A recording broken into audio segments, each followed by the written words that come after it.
Quitting, aka stopping. As you can see, I tried a lot of different things to get this project to take off. While the site was improving and the quality of the content was improving, something didn't feel right. Ultimately, I had to face the reality that we were only getting submissions when we'd run contests. Kids were not voluntarily submitting videos to us.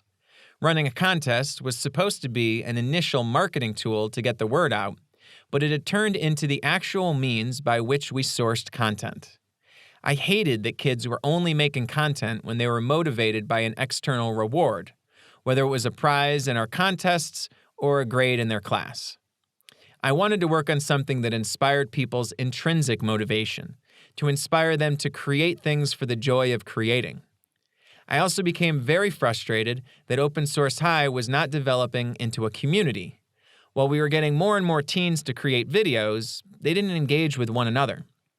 They were making videos for me rather than each other. This defeated the whole idea of having a peer-to-peer learning community. Ironically, Open Source High, which began as an effort to liberate youth from school, had evolved into being just like school. I would offer a prize, students would do work for a prize, and I would judge their work and determine the winners, and consequently, the losers.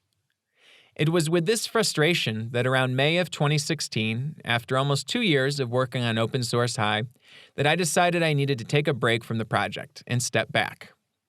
It wasn't that I didn't believe the project could work anymore. I believed Open Source High could keep growing into a popular platform for student video contests, but it wasn't going to ultimately change anything about education. Running the site was time-consuming, and I needed to free up my time to get new perspectives and new ideas.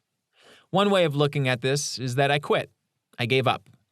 I could have kept going and pushing and trying new things, and maybe this would have grown into something massive. I lacked the perseverance to overcome adversity.